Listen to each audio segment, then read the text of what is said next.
Para mí es un verdadero honor estar aquí en el convento de la Merced, invitada por la Fundación Duques de Soria, perdón, para hablarles del hispanismo asiático en la era de la inteligencia artificial. Mi nombre es Yerim Song, como sabéis, y soy profesora del Departamento de Español de la Universidad Hanguk de Estudios Extranjeros. Como la primera doctora coreana en la enseñanza del español como lengua extranjera, es una verdadera alegría presentarles hoy la transformación digital que hemos tenido en la enseñanza en Corea del Sur. Durante la media hora me gustaría compartir con ustedes la trayectoria de la innovación digital en el aula de L en Corea del Sur, es una trayectoria que va, como se dice el título, del aprendizaje invertido, flipped learning, hasta la inteligencia artificial generativa. Bien, me gustaría abrir esta intervención con una imagen. Entre los muros de este convento, cargados de siglos de historia, y los avatares de mi aula en Seúl, hay 9.000 kilómetros de distancia. 9.000 kilómetros y sin embargo una misma pregunta que nos une. ¿Cómo se aprende a actuar en otra lengua, que no es nuestra lengua nativa? No solo a conocerla, sino a hacer cosas con ella, a vivirla. Esa pregunta será el hilo conductor de toda mi intervención. Ya he dicho todo. Sí, conviene comenzar con algo de contexto, como os he explicado esta mañana. El español en Corea del Sur ya tiene una historia de más de 70 años.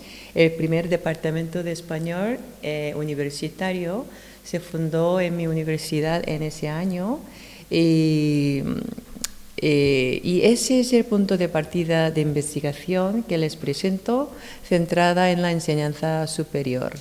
Hoy existen 15 departamentos.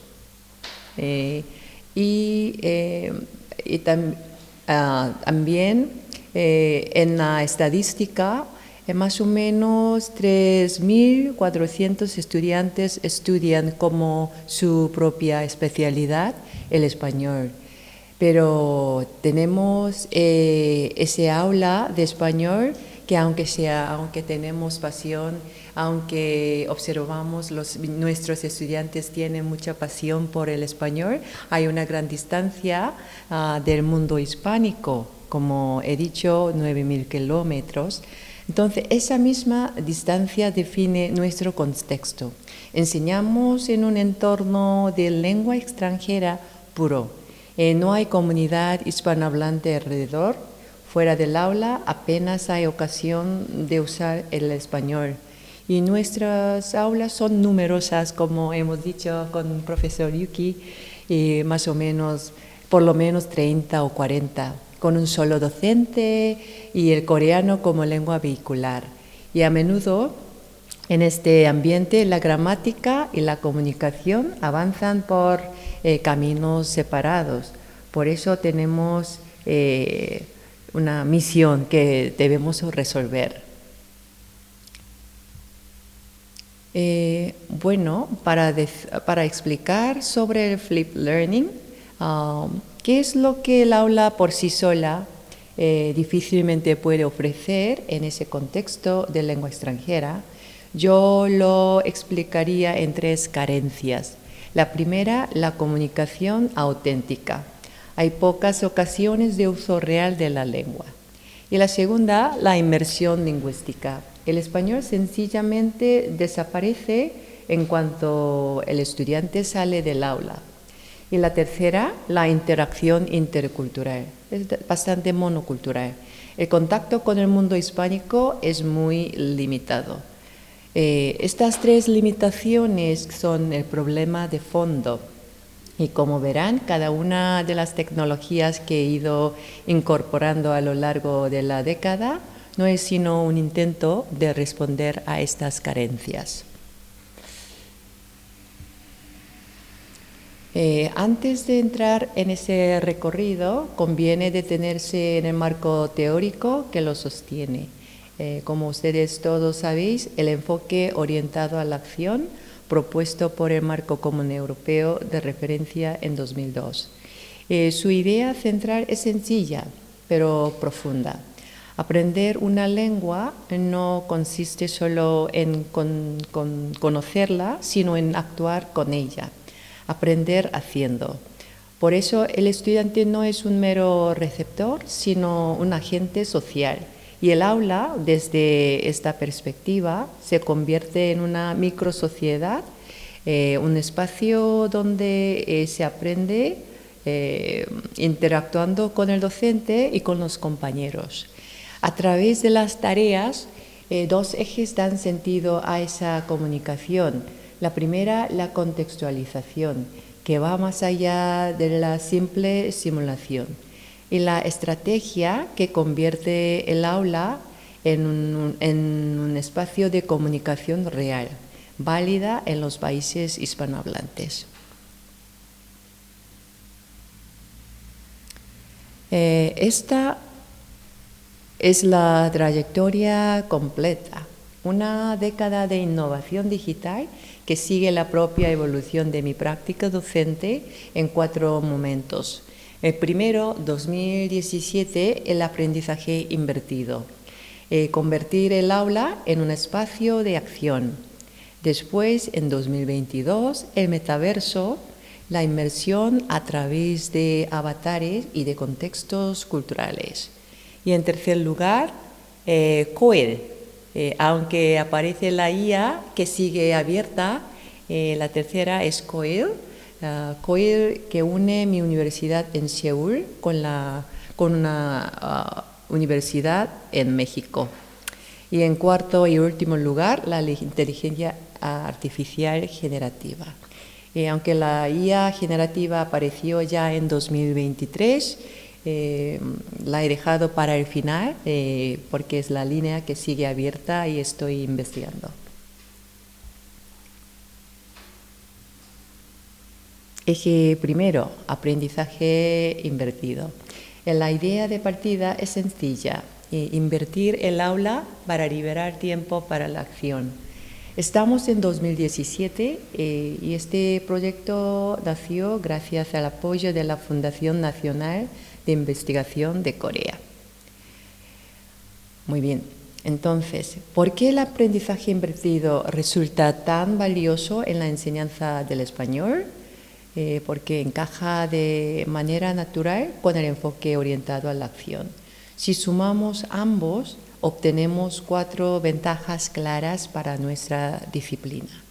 Primera, se aprende a través de la acción. Y segunda, el currículo se centra en el estudiante. Y tercera, las tareas comunicativas se realizan en grupo. Y cuarta, la lengua meta, en nuestro caso el español, se usa efectivamente dentro del aula.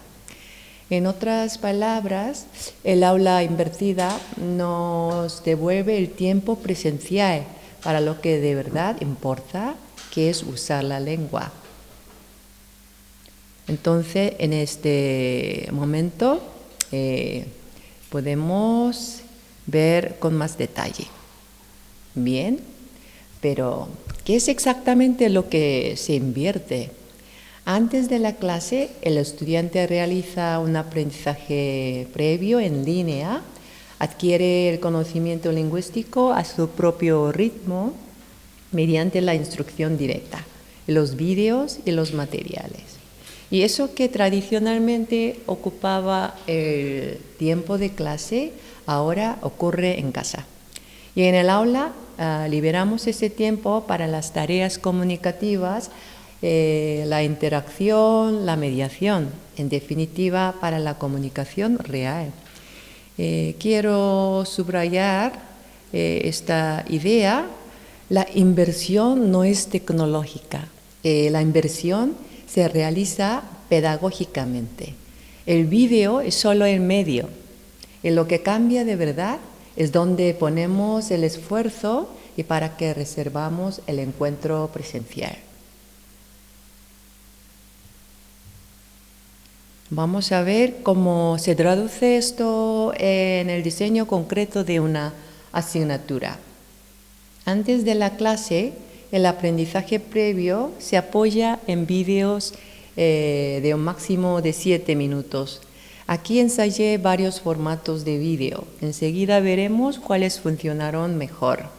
Y en el aula, las tareas se encadenan hacia un proyecto final, la tarea final. Entonces, una serie de subtareas, una breve prueba inicial, la formación de equipos, el debate participativo, la puesta en común con retroalimentación y una síntesis final por mi parte. Y por último, la evaluación. Para conocer la experiencia del alumnado, yo apliqué un cuestionario de percepción. Y son precisamente esos resultados los que quiero compartir ahora. Estos son los resultados, una parte de los resultados. A la izquierda, la preferencia por los distintos materiales en línea, en una escala Likert del 1 al 5. Y lo más valorado, con un 4,50, fue la presentación con la voz del docente, de la docente, de mi voz. Y le sigue el vídeo de la profesora en el aula con 4,13. Y algo por debajo de 4, la entrevista y los materiales elaborados en España. El dato es revelador. Los estudiantes valoran, por encima de todo, la presencia del docente en los materiales. Entonces, podemos decir la tecnología cambia, sin embargo, la presencia docente permanece. Entonces, ¿qué lecciones extraigo con el aula invertida? 2, sobre todo. La primera, la autonomía del aprendizaje es a la vez condición y resultado. La necesitamos para que el modelo funcione mejor, pero el propio modelo la desarrolla. Y la segunda, quizá la más importante, es que la clave no está en el vídeo, sino en la calidad de la tarea presencial. Y la tecnología abre la puerta, lo que ocurre dentro del aula sigue siendo lo decisivo. El segundo eje es el metaverso. Si el aula invertida había transformado el tiempo de la clase, el siguiente paso era transformar nuestro espacio. Entonces, habitar la lengua mediante la inmersión a través de avatares. Estamos ya en 2022. ¿Cómo llegamos al metaverso? El camino tuvo 3 etapas. El punto de partida fue una experiencia de aprendizaje experiencial. En 2019, un estudiante de máster, que es Wendy Galván Romero de México, desarrolló como parte de su investigación de máster un proyecto en mi propia clase de formación de futuros docentes de L. A través de la realidad virtual, en donde utilizamos Google Cardboard, mis estudiantes se sumergieron en contextos culturales del mundo hispánico. La profesora Wendy grabó un video sobre el tema de obesidad de niños en México. Entonces, en ese video, 350 grados, mis estudiantes experimentaron el aprendizaje experiencial. Y fue allí donde confirmamos el valor de esa inmersión. Luego llegó el giro digital forzado por la pandemia. La pandemia, el COVID, nos impulsó la videoconferencia y con esa videoconferencia nuestra clase a menudo unilateral de participación pasiva, con los micrófonos apagados y las cámaras cerradas. en Corea sobre todo, muchos lo recordarán. Y de esa dificultad nació la expansión, el metaverso. Un espacio de aprendizaje interactivo donde lo real y lo virtual conviven a través de avatares. Bueno, entonces lo que la videoconferencia nos había quitado, la presencia, la interacción, el metaverso prometía devolvérnoslo de otra forma. Sí, aquí es el aula donde mis estudiantes están experimentando ese vídeo. Y aquí es el aula, mi aula de metaverso.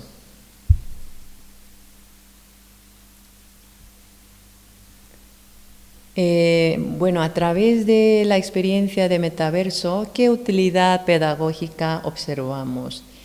Por un lado, una verdadera sensación de inmersión. Los estudiantes sentían que participaban realmente.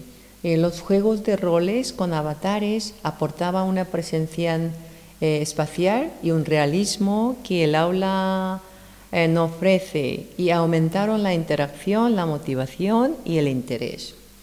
Y la reflexión de las clases lo confirma.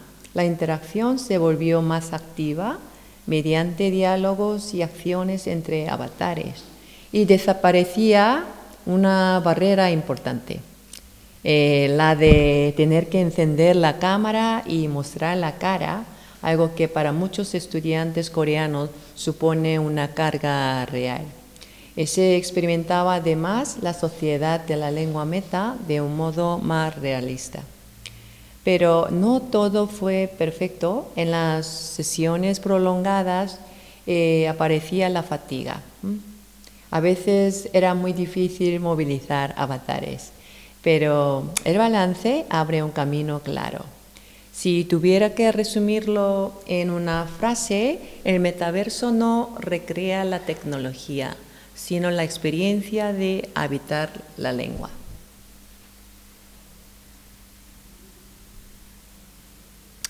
Eje tercero, el proyecto COIL entre Corea del Sur y México. Después del encuentro con los avatares, llegaba el encuentro con personas reales. Aquí el aula deja de tener fronteras, sin fronteras, es el más reciente de todos, un proyecto desde enero y febrero 2026. COIL son las siglas de aprendizaje colaborativo internacional en línea. La idea es unir dos aulas distantes en un solo equipo de trabajo. Y nuestro proyecto se titula Día del Encuentro, un intercambio intercultural virtual entre México y Corea del Sur. Este proyecto une a mis estudiantes con los estudiantes mexicanos y se apoya en herramientas muy sencillas y accesibles como Padlet, Moodle, videollamadas y WhatsApp. El objetivo va más allá de la lengua. Buscamos desarrollar la competencia intercultural, pero también el liderazgo y la gestión de proyectos. Todo se organiza en 4 semanas de colaboración.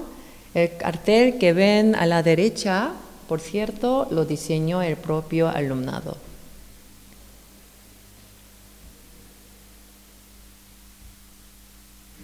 Veamos esas 4 semanas con un poco más de detalle. En la primera semana, un Padlet de presentación. Cada estudiante se presenta con una foto, su nombre, el significado de ese nombre, su edad y sus aficiones. En la segunda, un collage, collaje de identidad nacional, acompañado de un vlog cultural sobre el propio país. Y en la tercera semana, la videollamada, en la conversación en directo entre los equipos de trabajo entre México y Corea. Y en la cuarta, la última semana, la presentación final por videollamada con la despedida y la retroalimentación mutua. Quiero destacar un detalle esencial, que es la autonomía del alumnado. Son los propios estudiantes quienes coordinan sus encuentros por correo, por WhatsApp o por Instagram. El profesor diseña el marco, pero los estudiantes construyen la relación.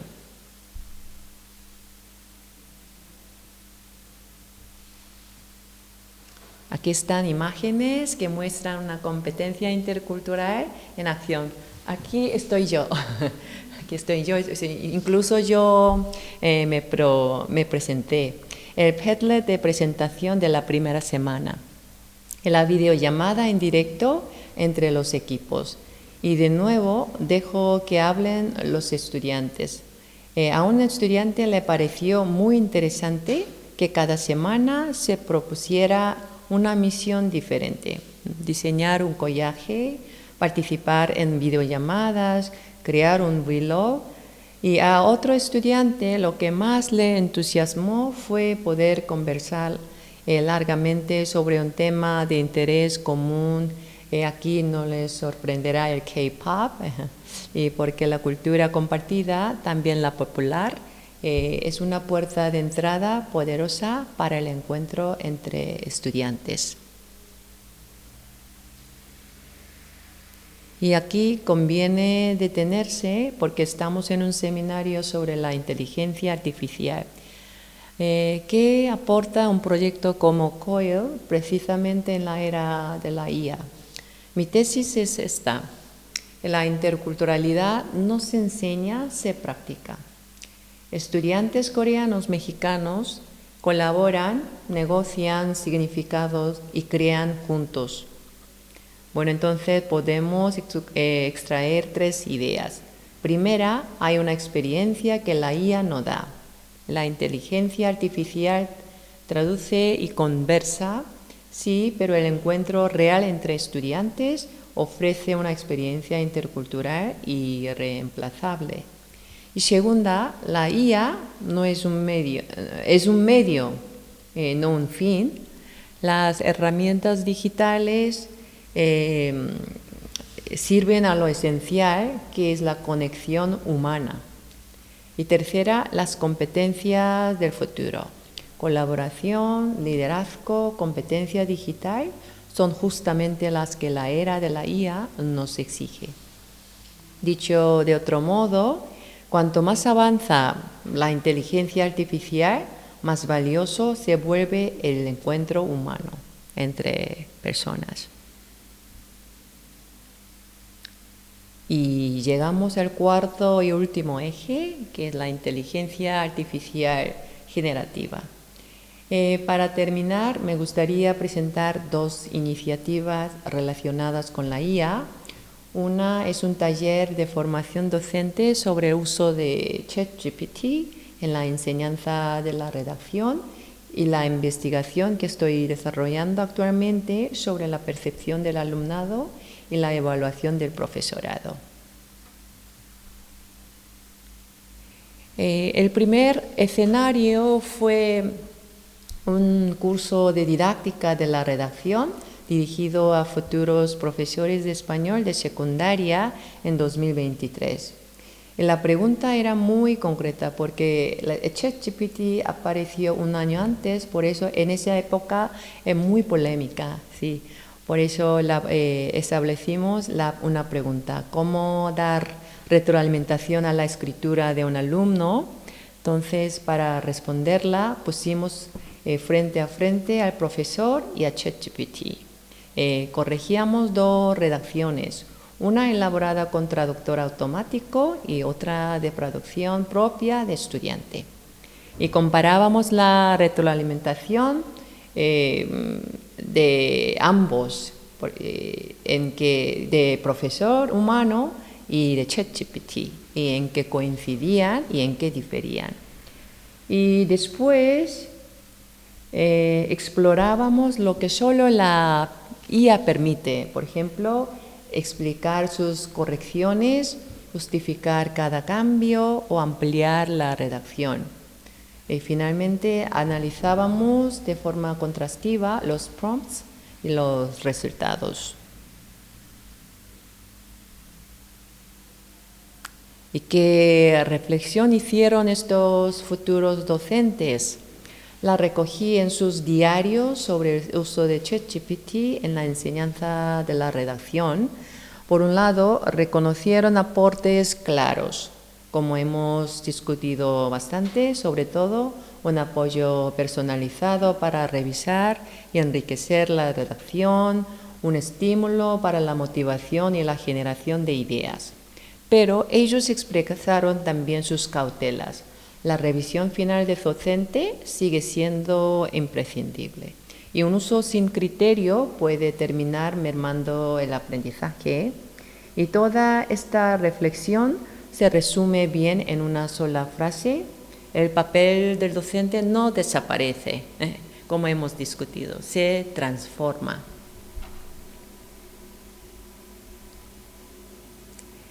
Y esto me lleva a lo que investigo ahora mismo, un trabajo todavía en curso sobre las percepciones ante la IA generativa en la universidad.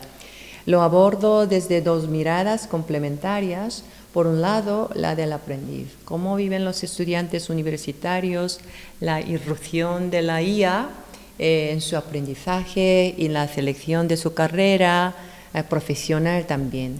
Y por otro, la del docente, cómo perciben los profesores esta tecnología y qué supone para su manera de enseñar.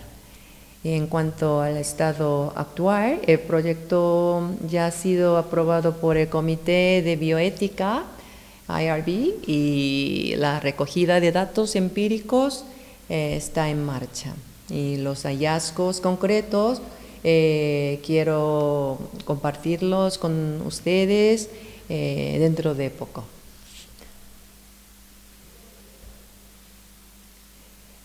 A lo largo de esta media hora hemos recorrido 4 momentos, 4 tecnologías, pero si se fijan, bajo cada tecnología late siempre lo mismo. El aula invertida cultiva la autonomía y el metaverso la interacción, COIL la interculturalidad y todos estos la colaboración. Y 4 ejes que atraviesan toda la trayectoria. Las tecnologías cambian, sin embargo, los ejes permanecen. Y la inteligencia artificial no los sustituye, los renueva. Por eso, si tuviera que dejarles con una sola idea, sería esta. Cada tecnología no ha sido más que una nueva manera de hacer lo mismo. Reducir las limitaciones inherentes al aprendizaje de lenguas extranjeras. La distancia, la falta de inmersión, la ausencia de contacto, esas carencias las puede resolver a través de la tecnología. Y como este convento, este edificio ha hecho durante siglos, los instrumentos cambian, pero lo esencial permanece. Y ese ha sido durante una década todo mi empeño. Aquí están las referencias principales bibliográficas. Y con esto termino. Muchas gracias por su atención.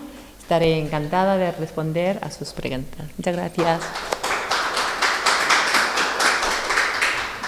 Muchas gracias, profesora Sun, por la excelente presentación y es un gran placer escuchar y comentar su ponencia.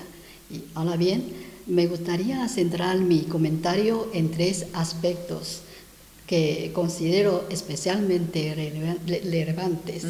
En primer lugar, me parece importante señalar que la ponencia no presenta una sucesión de herramientas digitales independientes, sino una trayectoria coherente de innovación pedagógica, aunque los contextos y las tecnologías son diferentes. Aprendizaje invertido, metaverso, COIL e inteligencia artificial generativa.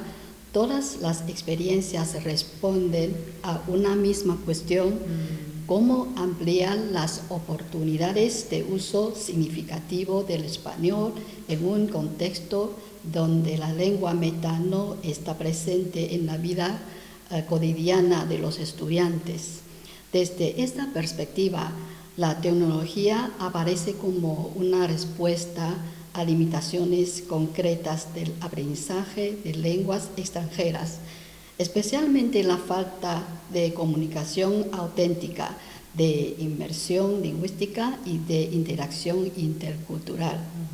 En segundo lugar, considero especialmente relevante la utilización del enfoque orientado a la acción como marco de interpretación, lo que une las distintas experiencias presentadas. No es una determinada herramienta tecnológica, sino la intención de crear situaciones en las que el estudiante pueda actuar, colaborar y tomar decisiones utilizando la lengua. En este sentido, resulta interesante observar cómo cada etapa aborda esta cuestión desde perspectivas diferentes.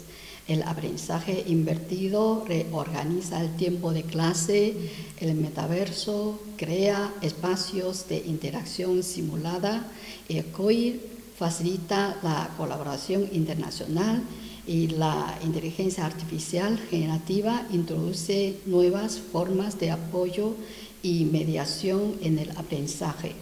Sin embargo, el objetivo pedagógico permanece esencialmente constante. Un tercer aspecto que me parece destacable es la conclusión a la que llega la ponencia.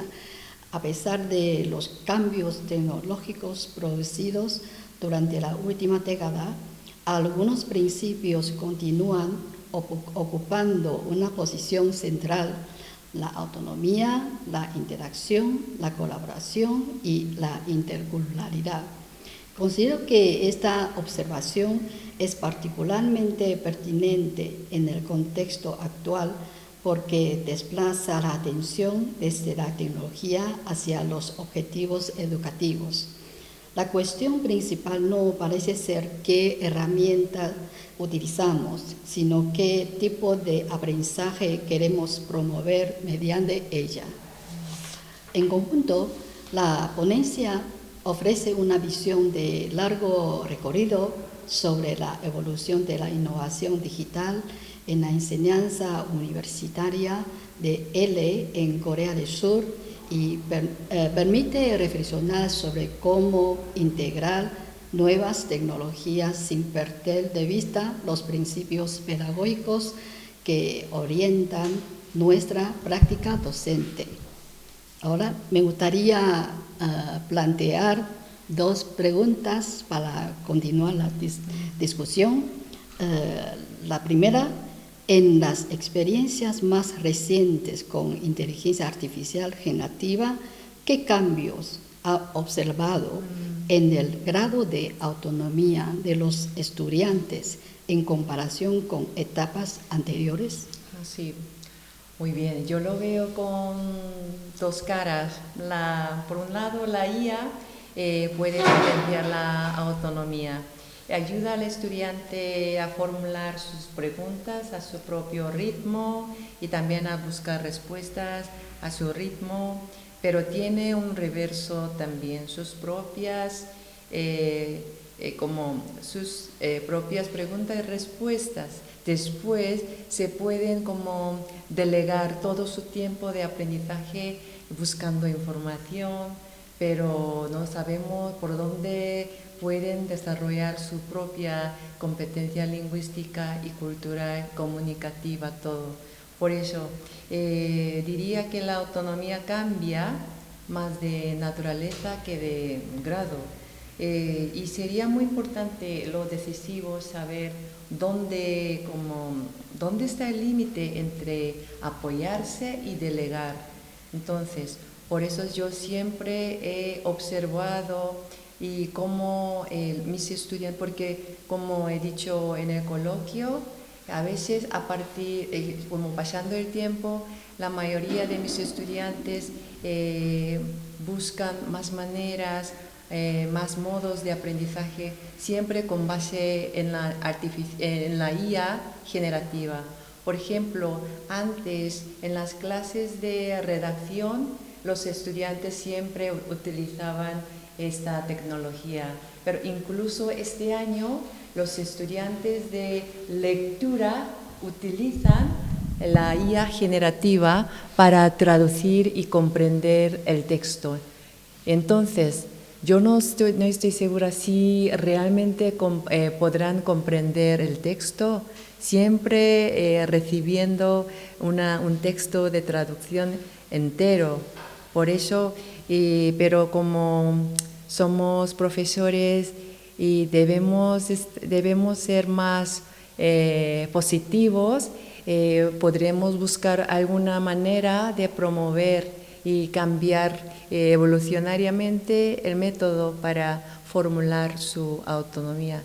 Pero en comparación con otras tecnologías, la IA generativa se encuentra en una posición bastante polémica, yo creo. Gracias por su respuesta. Gracias. Y la segunda cuestión, después de esta trayectoria de casi una década, ¿qué elementos metodológicos considera usted que han permanecido más estables independientemente de las tecnologías utilizadas?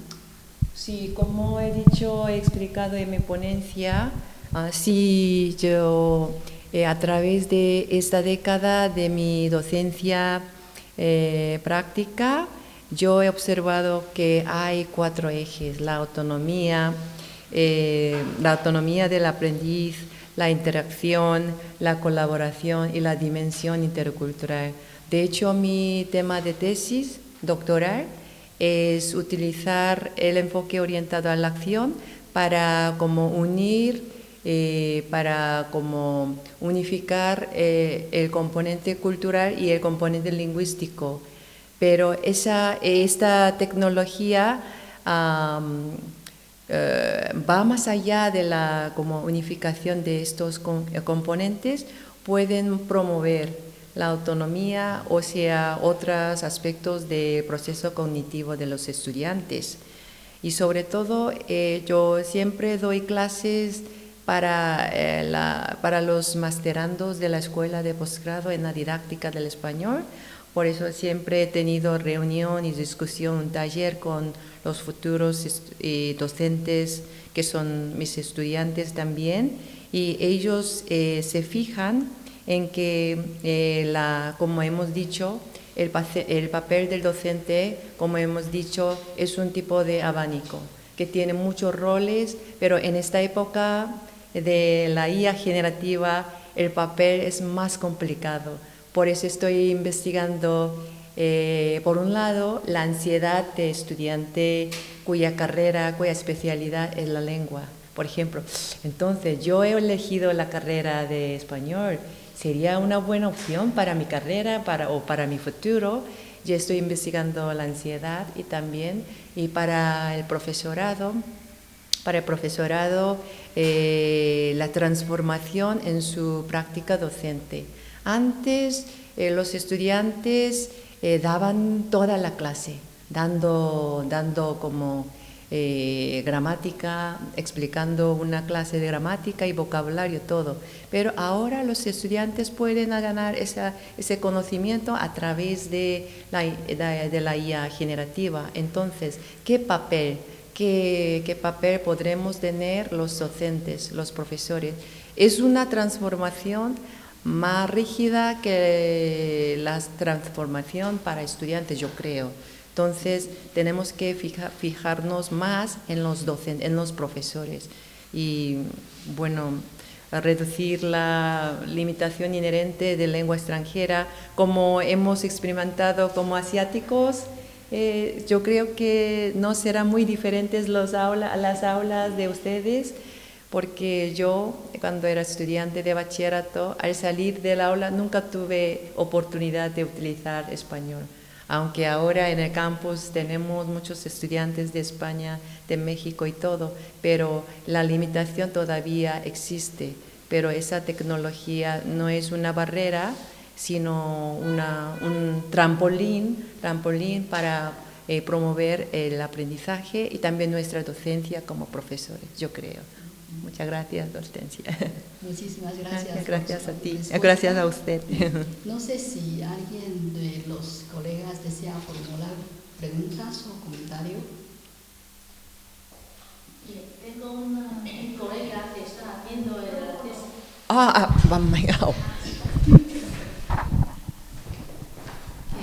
Tengo un colega español, está haciendo su tesis doctoral también sobre metaverso y de eso 360 grados y también hay que pasar por esa ética académica, ¿no?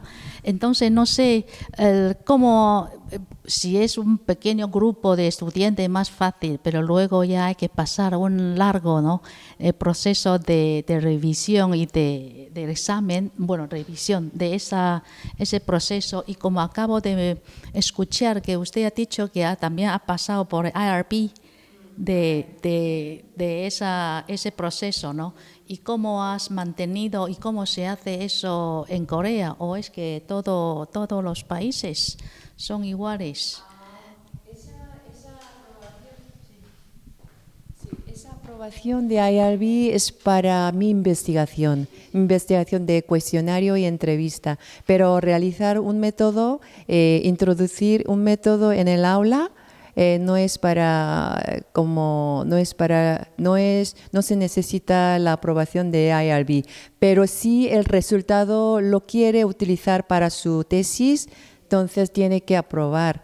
Pero si diseñamos, por ejemplo, una guía didáctica, unidad didáctica con métodos todo, y al final de esa unidad didáctica, si hacemos un cuestionario o entrevista, entonces podemos detallar todo y podemos entregar el documento al Comité de Bioética. Si ellos... básicamente, en principio, ese tipo de investigación no da daño a los estudiantes. Precisamente porque dice que de esa forma de inmersión Inmersión. puede que haya algún peligro, pero en tu caso no. En ese caso es un experimento piloto, no es mi investigación, es una investigación de una masteranda que ella es mexicana, pero estaba haciendo el máster en la Universidad Nacional de Seúl, por eso es una versión, sí, pero si nosotros, profesores, doctores, quieren hacer una investigación y publicar ese resultado para una revista indexada, entonces necesitaríamos la aprobación. Pero la aprobación de IRB no es una cosa muy difícil. Porque este tipo de investigación, este experimento, no le da daño. Sí, también puede formular el desarrollo de los estudiantes, entonces el comité lo comprende todo. Muchas gracias, profesora. Bueno, me interesa mucho ese proyecto con México, con México. Sí, porque me interesa mucho porque eso sí que como estamos en la era digital y eso ya es como nos vuelve a tener contacto humano. ¿Sabes? Es un aprendizaje significativo. Entonces que estamos también pensando en eso, pero quiero aprender de cómo os organizáis también, porque por diferencia horaria de México y Corea, a qué hora se conecta, a qué hora se ven, y los alumnos mexicanos de qué programas son, son de estudios orientales. Ciencias sociales, que tiene interés en Corea. Vale, es solo para saber cómo se organiza, ¿no? Como un alumno por cada alumno y como has dicho que dura 4 semanas, entonces como una actividad, un día por semana o cómo se organiza esto. Ese proyecto de COI lo hicimos gracias a la propuesta de la universidad en Puebla, México. Básicamente esa universidad maneja una asignatura de ciencias sociales o relaciones internacionales, ellos cada semestre buscan una universidad en todo el mundo para hacer ese tipo de COIL. Pero si, como usted dice, el tiempo es muy importante, por eso solamente hacen una actividad cada semana. Entonces, pero por WhatsApp ellos se comunican como a tiempo real, pero una actividad para una semana y no dura más que un mes, 4 semanas. Pero ellos porque tenemos 4 tipos de plataforma, por eso ellos pueden como coordinar porque un equipo consiste en 4 o 5 alumnos, entonces ellos coordinan y colaboran para controlar la hora cita, si pueden controlar.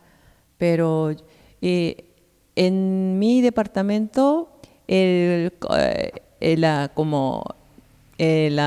los estudiantes, club de estudiantes, como una organización principal, oficial de los estudiantes del departamento, la directora, la presidenta, lo organiza. Entonces, son voluntarios, pero ninguna asignatura, porque al recibir esa propuesta todavía no hemos tenido ese tipo de asignatura, por eso la organización estudiantil se encarga de esa organización, pero yo también creo que en el futuro cercano podemos hacer una asignatura para ese tipo de proyecto con muchas universidades.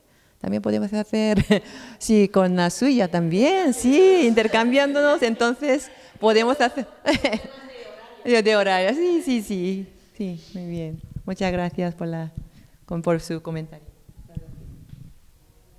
¿Más preguntas o comentarios?